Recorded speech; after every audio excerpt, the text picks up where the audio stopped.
Bankno'da yuridik o'tkazilgan asosiy maqsad hozirgi kunda Milliy bank tizimida mavjud bo'lgan kredit mahsulotlari, kredit produktlari, jismoniy shaxslar, yuridik shaxslar, yoki tadbirkorlar, ishsiz bo'lgan fuqarolar, ajratiladigan kreditlar, undan tashqari imtiyozli kreditlar, oliy ta'lim muassasasi bitiruvchilari, o'zimiz bilan turgan yoshlar, 18 yoshdan 30 yoshgacha bo'lgan yoshlarga ajratiladigan kredit mahsulotlari to'g'risida ma'lumot berish hisoblanadi.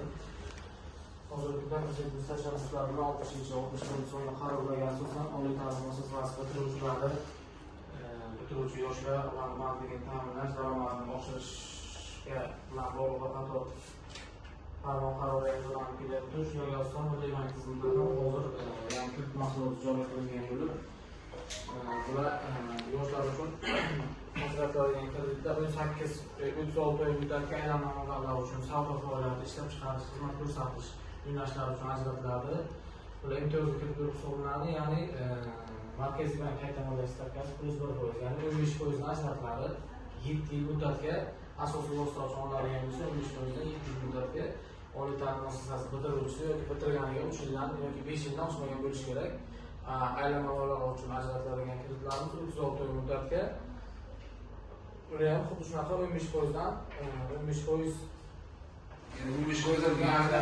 oliy ta'lim bitiruvchisi bo'lsa, yo firmani ta'sischisi bo'lishi kerak, yo firmani rahbari bo'lishi kerak. Shu masalada aytyapti.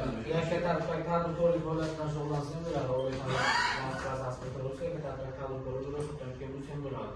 Bundan tashqari tadbirkorlar uchun bir qancha kredit mahsulotlarimiz, ya'ni maqsadsiz ekspres kreditimiz hozirgi kunda joriy qilingan 3 xil so'mda, xo'sh, dollarda, yuanda, yevroda ajratiladi, 4 xil valyutada.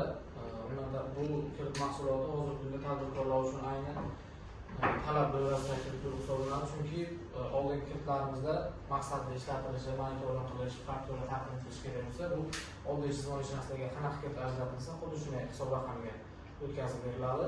Naqd bilan chek bilan hech olib ketib, xohlagan faoliyat uchun shu qonun doirasida taqiqlanmagan faoliyatlarni xohlagan uchun bemalol foydalanilsa bo'ladi. Bu agar pesh mas'ul garovga taqdim etiladigan bo'lsa 5 yil muddatga ajratiladi. Avtotransport vositasi garovga taqdim etiladigan bo'lsa 3 yil muddatga ajratiladi. Faqat buni bitta nima tarafi taqdim etiladigan likvidlik garov ta'minoti 50% miqdorda ajratiladi.